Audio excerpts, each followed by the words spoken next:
Assalamualaikum warahmatullahi ta'ala wabarakatuh. Halo semuanya, perkenalkan nama saya Siti Qurratul Aini. Pada kesempatan kali ini saya akan mempresentasikan proyek UTS mata kuliah analisis algoritma. Topik yang saya angkat adalah algoritma breadth first search atau BFS. Di video ini, saya tidak hanya akan menjelaskan teorinya, tetapi kita akan membedah bagaimana algoritma ini bekerja secara manual pada sebuah kasus jaringan, melihat implementasi kodenya, hingga menganalisis seberapa efisien algoritma ini dijalankan pada sistem yang besar. Mari kita mulai dengan konsep dasarnya. Apa itu BFS? BFS adalah algoritma penjelajahan yang sangat unik karena bergerak secara horizontal atau melebar. Jika algoritma lain mungkin langsung masuk jauh ke dalam satu jalur, BFS memastikan semua tangga di satu level dikunjungi dulu sebelum lanjut ke level berikutnya. Kunci utama BFS adalah struktur data queue atau antrean. Bayangkan kita sedang mengantri di kasir, siapa yang datang duluan, dia yang dilayani duluan. Dalam BFS, simpul yang ditemukan pertama kali akan dimasukkan ke antrean dan menjadi yang pertama dieksplorasi.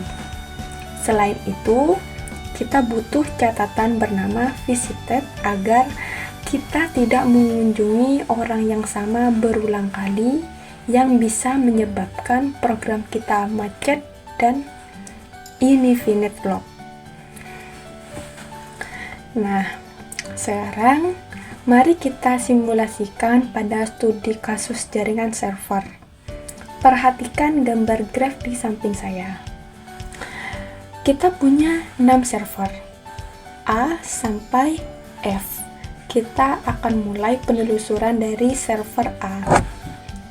Kita mulai dari A. A masuk ke antrean. Sekarang A kita keluarkan untuk diproses. Kita lihat siapa tetangga langsung A, ada B dan C. Maka B dan C masuk ke antrian. Berikutnya, karena B paling depan di antrian, kita proses B. Tetangga B adalah D dan E. Maka D dan E kita masukkan ke belakang antrian. Sekarang di antrian C, D, dan E. Lanjut ke C. Tetangga C adalah F. F masuk antrean. Sekarang antrean berisi D, E, dan F. Proses ini terus berlanjut sampai antrean kosong. Dengan cara ini, BFS menjamin bahwa jika kita ingin mencari jalur terpendek dari A ke F, kita pasti menemukan karena kita memeriksa semua kemungkinan di setiap level secara adil. Mari kita beralih ke bagian teknis.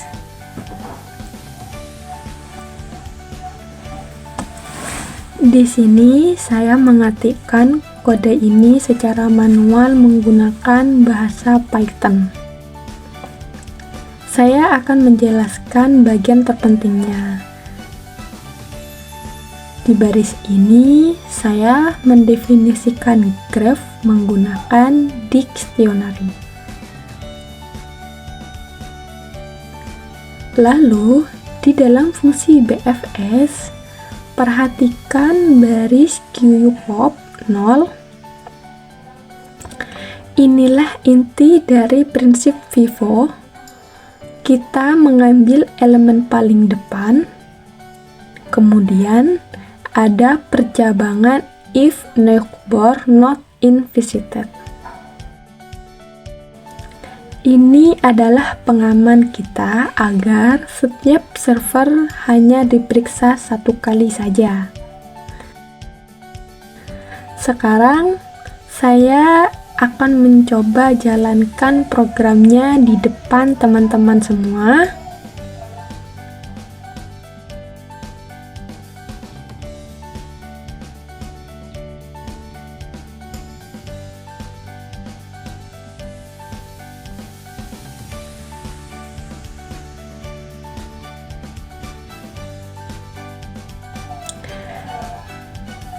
Nah, ini lihat hasilnya keluar sesuai dengan hitungan manual kita tadi.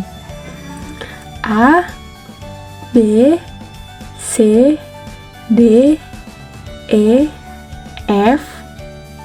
Nah, ini membuktikan logika program sudah sinkron dengan teori.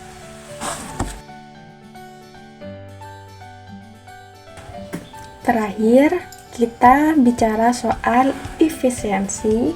Dalam mata kuliah ini, kita belajar tentang analisis kompleksitas. BFS memiliki kompleksitas waktu O, V plus I.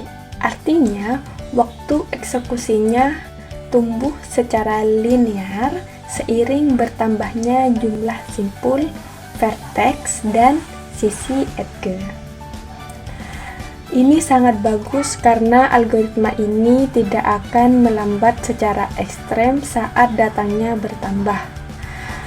Namun, kelemahannya adalah penggunaan memori atau space complexity (OV) karena dalam kondisi terburuk kita harus menyimpan semua simpul di dalam antrean secara bersamaan.